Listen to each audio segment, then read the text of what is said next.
नमस्ते और अस्सलाम वालेकुम दोस्तों। आखिरकार रॉयल चैलेंजर्स बैंगलोर ने अपने 17 साल का सूखा खत्म कर दिया और आईपीएल के 18वीं सीजन की ट्रॉफी उसने अपने नाम कर ली। दोस्तों शायद किसी ने ऐसा बिल्कुल भी नहीं सोचा होगा, जब उसकी टीम में बड़े बड़े खिलाड़ी थे तब वो ऐसा नहीं कर पाए। लेकिन दोस्तों अब उनकी टीम में ना तो कोई क्रिस गेल है, ना कोई एबी डिविलियर्स है, ना कोई क्रिस गेल है, ना कोई मैक्सवेल है, ना कोई फाफ डू प्लेसिस है। सिर्फ जितने भी हैं भारतीय खिलाड़ियों के दम पर या एक दो विदेशी खिलाड़ियों के दम पर उन्होंने जो इस साल में फाइनल में पहुंचे हैं, और ना सिर्फ फाइनल में पहुंचे बल्कि ट्रॉफी जीत करके उन्होंने सूखा खत्म करके रॉयल चैलेंजर्स बैंगलोर के हर एक सिंगल फैन को उन्होंने जो जश्न मनाने का मौका दिया है, वो दोस्तों ये कभी नहीं भूलने वाले। दोस्तों आखिरकार ऐसे हुआ कैसे? दोस्तों आखिरकार जब ये पंजाब को बीट किया, मुंबई इंडियंस को बीट किया, प्लेऑफ में जगह बनाई, प्लेऑफ में जगह पहुंचाने के बाद में अपनी टॉप 10 टॉप 2 में टेबल पर इन्होंने जगह बनाई, फिर उसके बाद में फाइनल में पहुंचे, फाइनल में पहुंच करके पंजाब को हराया और पंजाब को हराने के बाद में ट्रॉफी जीती। और जब दोस्तों ये ट्रॉफी की मैच इसकी पहुंचे ही थे तो दोस्तों दोनों तरफ से कयास लगाए जा रहे थे। इधर पंजाब के जो फैन थे, उधर सरपंच साहब यानी श्रेयस अय्यर की तरफ साइड के जो फैन थे, उनके जो ओनर थी प्रीति जिंटा, उनकी तरफ से भी एक उम्मीद थी, क्योंकि दोनों टीमों ने कभी भी आईपीएल की ट्रॉफी नहीं जीती थी। उधर बैंगलोर की तरफ से, हालांकि बैंगलोर इससे पहले 3 बार फाइनल में जा चुकी थी, लेकिन तीनों बार फाइनल में जाने के बाद में इन्होंने सिर्फ हार का ही मुंह देखा था। लेकिन दोस्तों इस बार कहानी कुछ अलग थी।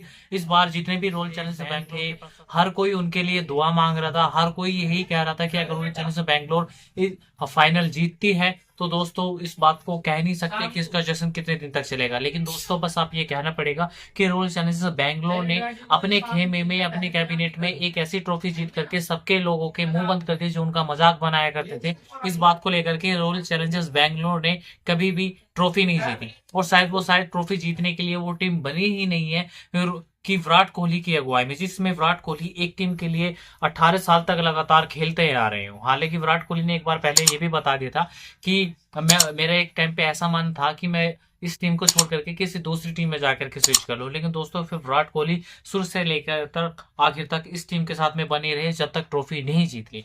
दोस्तों विराट कोहली ने खुद ही कहा है कि मैंने इस टीम को अपना बचपना दिया है, मैंने इस टीम को अपनी जवानी दी है, मैंने इस टीम को अपना पसीना दिया है, खून दिया है, पानी दिया है, मैंने इस टीम को अपना सब कुछ दिया है, सिर्फ एक चीज के लिए, सिर्फ इसकी ट्रॉफी के लिए। कि दोस्तों अब आपके बाद में रॉयल चैलेंजर्स बैंगलोर को जो कोई भी फैन होंगे, वो अब कोई भी रॉयल चैलेंजर्स के बैंगलोर के फैन को ये बात बिल्कुल भी नहीं बोलेगा कि तुम्हारे पास तो एक भी ट्रॉफी नहीं है। लेकिन दोस्तों अब यहाँ पर समाज से उन्होंने इस बात को लेकर गर्व करने वाली बात है, बल्कि घमंड करने वाली बात है, गर्व करने वाली बात है, बल्कि ये प्राउड करने वाली बात है हर किसी के लिए। लेकिन दोस्तों दूसरी तरफ मुझे पंजाब के लिए थोड़ा सा बुरा लग रहा है कि दोस्तों पंजाब जिस तरह से इस सीजन में बेहतर प्रदर्शन की उम्मीद कर रही थी और बेहतर प्रदर्शन को उन्होंने किया भी था, इसमें there is no room of doubt in this that Kings Eleven Punjab has played very well. और उन्होंने मुंबई इंडियंस को डिफीट भी किया था। मुंबई इंडियंस को डिफीट करने के बाद में तब दोबारा वहां पर जाकर के पहुंचे थे।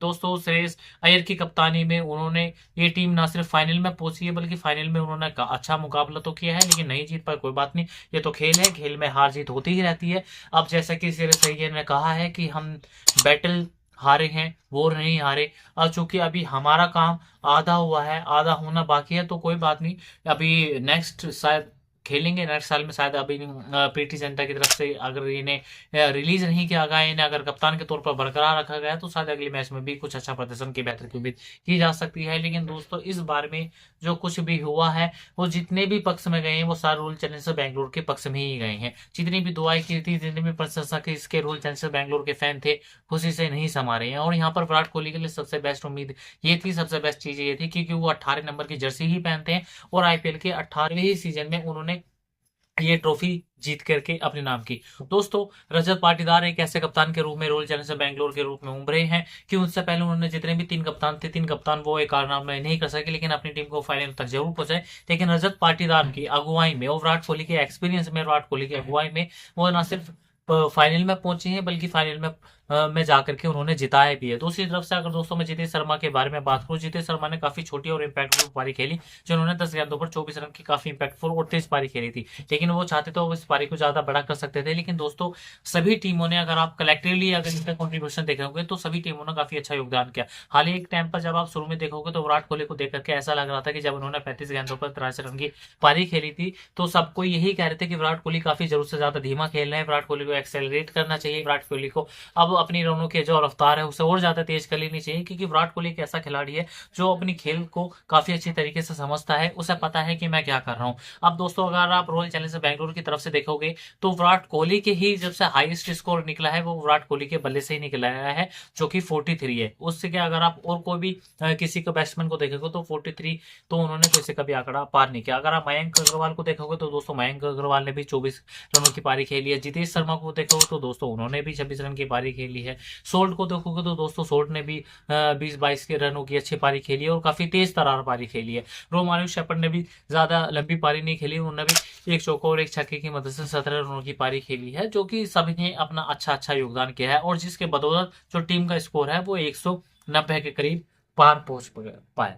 लेकिन दोस्तों कहा यह जा रहा था कि जो ये टोटल है ये शायद इनफ नहीं होगा, क्योंकि पंजाब के जो खिलाड़ी हैं, चाहे वो प्रियांश आर्य हो, चाहे वो प्रभास सिमरन सिंह हो, चाहे वो श्रेयस अय्यर हो, निहाल वडेरा हो, शशांक हो, ये सारे एक ऐसी अच्छी फॉर्म में चल रहे थे जिन्हें देख करके इनका जो 190 का जो टारगेट था शायद इनका आगे बोनस साबित हो जाता। लेकिन दोस्तों हकीकत कुछ और थी। लेकिन दोस्तों जब मैंने ये देखा तो मैंने तो बैक ऑफ द माइंड मेरे माइंड में एक थॉट ये आया था कि ये शायद टारगेट छोटा रहेगा और रॉयल चैलेंजर्स बैंगलोर शायद इस साल भी फाइनल में पहुंचने के बाद भी ये ट्रॉफी से दूर हो जाएगी। लेकिन दोस्तों ऐसा नहीं हुआ और इन्होंने ट्रॉफी ना सिर्फ इन्होंने ट्रॉफी जीती बल्कि इन्होंने सबके दिल भी जीते और उन्होंने 17 साल का सूखा भी खत्म किया।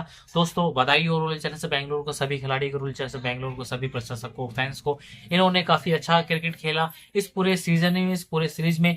और जो भुवनेश्वर कुमार है, जो सेजलवुड है, कुणाल पांडे है, दोस्तों कुणाल पांडे के बारे में तो इन्होंने जितनी अच्छी इनकी तारीफ की जाए दोस्तों वो बहुत ही कम है। इन्होंने 4 ओवर में 17 रन देके 2 विकेट लिए हैं। रोमारियो शेफर्ड ने दोस्तों रोमारियो शेफर्ड इनका तुरुप का एक का साबित निकला। उन्होंने 10 गेंदों पर 17 रन, एक चौका, एक छक्के की मदद से बनाए और इन्होंने दोस्तों सिर्फ एक ही विकेट लिया है, वो लिया है श्रेयस अय्यर का, यानी सरपंच साहब का। और दोस्तों ये एक ही विकेट उन्हें एक जख्म ऐसा देकर के चले गए, क्या है ना, एक ही तीर लगा और घाव कर दिया बहुत तगड़ा और गंभीर। दोस्तों वैसे ही पंजाब किंग्स कभी पटरी पर नहीं लौट करके आए और दोस्तों उसका नतीजा क्या हुआ, उसका नतीजा सिर्फ हार का सामना करना पड़ा। लेकिन दोस्तों खैर कोई बात नहीं, बधाई हो रॉयल चैलेंजर्स बैंगलोर को, बधाई हो किंग्स 11 पंजाब को। जो होता है अच्छे के लिए होता है। अब अपना फोकस अगले सीजन पे देखिए।